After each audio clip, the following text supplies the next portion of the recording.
tasse matinale de café à l'international, bien sûr, avec Joe Biden et Donald Trump qui plaident pour l'unité après la tentative d'assassinat. Tous deux adversaires à l'élection présidentielle américaine ont appelé l'Amérique ce dimanche à l'unité au lendemain de la tentative d'assassinat contre l'ex-président américain qui est sorti sain et sauf des tirs à son encontre. L'ex-président de 78 ans a été blessé à l'oreille et avait été évacué, la joue ensanglantée après plusieurs tirs lors d'un meeting samedi à Butler en Pennsylvanie qui ont fait un mort et 2 blessés graves parmi les spectateurs.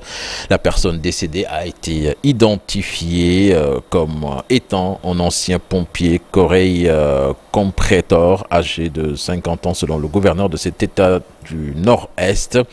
Et puis ressorti vivant et en bonne santé de sa tentative d'assassinat.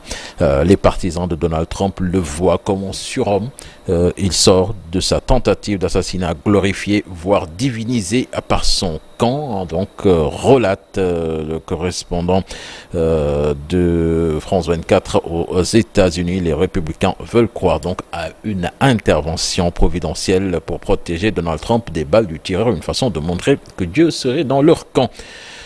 Nous parlons de la situation à Gaza avec la défense civile contrôlée par le Hamas qui fait état ce dimanche de 15 morts dans une frappe sur une école de Nuseirat où l'armée israélienne assure avoir ciblé des terroristes. Le bombardement du bâtiment scolaire Abu Araban, donc qui abrite des milliers de déplacés, a fait 15 morts, principalement des femmes et des enfants, a déclaré le porte-parole de la défense civile Mahmoud Abbasal. En RDC, dans l'ouest de la République démocratique du Congo, les tensions intercommunautaires dans le territoire n'ont pas pris fin. À une centaine de kilomètres au nord-est de Kinshasa, les milices de Mobondo refont surface avec une attaque qui a fait une 50aine de morts, des affrontements avec l'armée régulière.